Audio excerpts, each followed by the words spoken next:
Hello viewers, আসসালামু আলাইকুম। আপনারা দেখতে পাচ্ছেন এগুলো হলো মনোসেক্স তেলাপিয়া মাছের পোনা।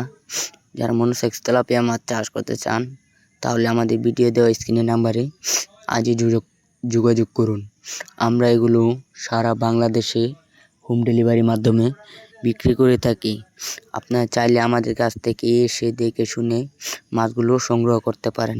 আমরা এগুলো সারা বাংলাদেশে হোম ডেলিভারির মাধ্যমে বিক্রি করে থাকি। আপনারা দেখতে পাচ্ছেন এগুলো হলো দেশি মাগুর মাছের পোনা। দেশি মাগুর মাছের পোনা আপনারা যদি সংগ্রহ করতে চান তাহলে আমাদের কাছ থেকে সংগ্রহ করতে পারেন। আমরা এগুলো সারা বাংলাদেশে হোম ডেলিভারির মাধ্যমে বিক্রি করে থাকি। আমাদের কাছে রয়েছে ব্লাড কাপ, ভিয়েতনামি কই, ভিয়েতনামি শোল, তারাবাইন, চিতল, আইর, মনোসেক্স তেলাপিয়া, গোলচা, ট্যাংরা আরও সকল ধরনের মাছের পোনা আমাদের কাছে রয়েছে। আপনারা চাইলে আমাদের কাছ থেকে সংগ্রহ করতে পারেন। যে কোনো মাছের রেণু পোনা আমাদের কাছ থেকে সংগ্রহ করতে পারেন। আমরা এগুলো সারা বাংলাদেশে হোম ডেলিভারির মাধ্যমে বিক্রি করে থাকি। আপনারা চাইলে আমাদের কাছ থেকে আসসালাম।